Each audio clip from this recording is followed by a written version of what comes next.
We are backed by a Silicon Valley venture capital called 500 Startups. What CoinPip does is we help businesses send money to manufacturers, suppliers, remote workers, and so on, purely through the blockchain. But either side doesn't need to know about it. So for example, they can send Sing dollars into Vietnam, for example, Vietnam dollar. Okay.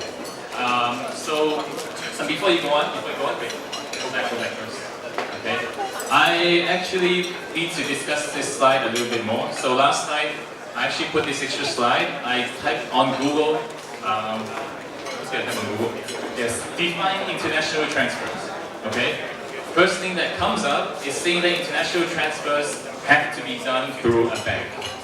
Okay, as Roger has shown you just then, if for example, two parties, they use Bitcoin, they want to transfer value, you can actually do it either on the phone already, or if the person is not next to you, they're overseas. Now the problem is, the money actually doesn't go to Dominic.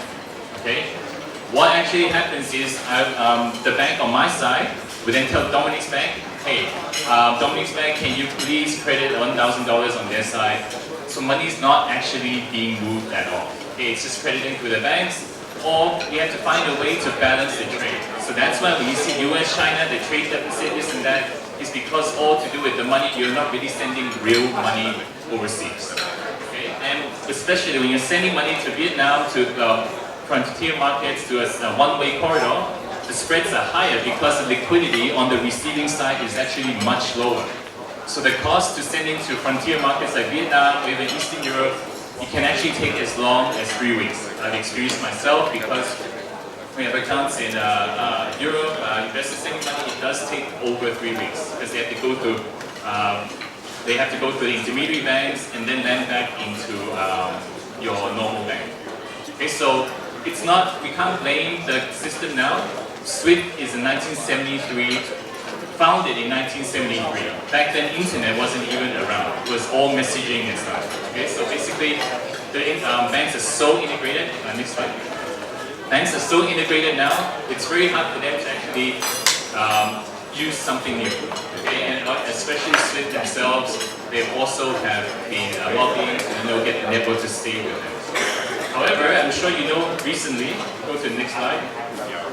There has been a lot of compromise on the SWIFT network.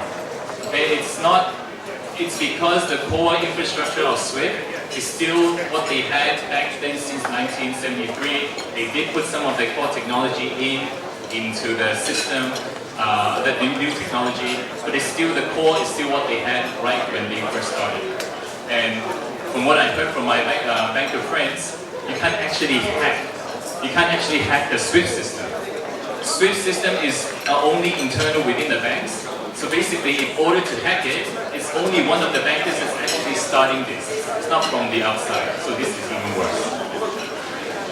So one of the use cases, what CoinPip does, this is only one of the ways. Next slide. So one of the ways is actually, what CoinPip does is we use various multiple cryptocurrencies, mainly Bitcoin, Ethereum, and so on. Okay, and then we use it as a rail to transfer the money. So for example, if I have a Singapore company that is sending to Vietnam workers, for example, we basically use Sing dollars, and then we use payment rails with one of the cryptocurrencies, and then push it into Vietnam dong. Okay, so our purpose is not, well, at least for CoinPip's purpose, we're not here to change the behavior. We're here to basically push down the cost for the company. But there are many ways to do it. This is the way that we do it because our background is from hedge funds, and we found it easier for us to actually use various methods to actually push down the cost similar to this one that I explained. So most importantly, want you to know, Bitcoin is what it is. You can transfer in a very safe way. All transactions are recorded. It's because Bitcoin and Ethereum, all those blockchain-based currencies are technology platforms. It's the blockchain technology platform that allows them to become the use of a currency. That is the first use case of it. But there are actually many other use cases that are coming up. This video I've seen on explaining what blockchain is, because we've seen a lot of videos that happened that were out today have many ideological views, but this one is the most objective. So later, I'll be around at the conference, just ask me, and then I can actually give you the